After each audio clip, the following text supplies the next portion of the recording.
अस्सलाम वालेकुम नाज़रीन। आज हम बात करेंगे सेहतमंद रहने के चंद असूल।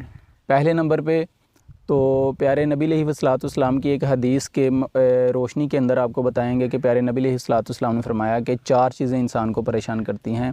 पहले नंबर पे ज़्यादा खाना इंसान को परेशान करता है। बेशक आपका हाइजीनिक फ़ूड है, बेशक बहुत महंगा, बहुत अच्छा और मियारी फ़ूड आपने घर में बनाया है, फिर भी अगर आप ज़्यादा खाते हैं तो वो आपके लिए परेशानी का बायस बनेगा। अब वो परेशानी का बायस कैसे बन सकता है? आपका ब्लड प्रेशर हाई कर सकता है, आपका मोटापा कर सकता है, आप में शुगर कर सकता है।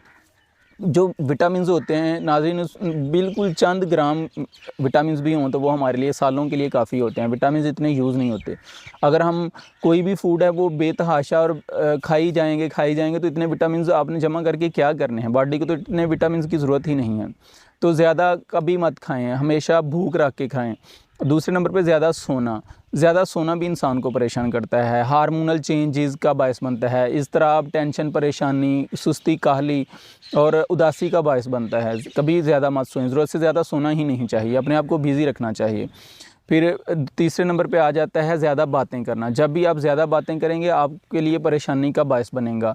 किसी की ग़ीबत करेंगे, किसी की बुराई करेंगे, बिला वजह आप फ़जूल बात करेंगे, अल्लाह से दूर होते जाएंगे। जब अल्लाह से दूर होंगे तो फिर सेहतमंद कैसे रह सकते हैं? फिर तो सेहतमंद रहने का सवाल ही पैदा नहीं होता। तो ये 3 असूलों को कम से कम ज़रूर अपनाएं। कम खाएं, कम सोएं और कम बोलें।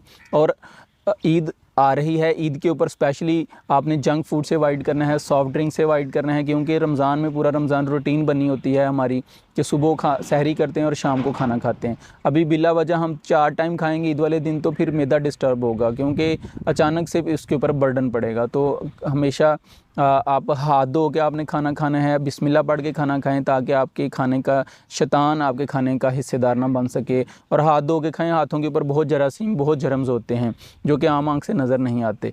तो हाथ धो के खाने की तरतीब अपनी बनाएं, रूटीन बनाएं और उसके बाद भी हाथ धोएं। जज़ाकल्लाह।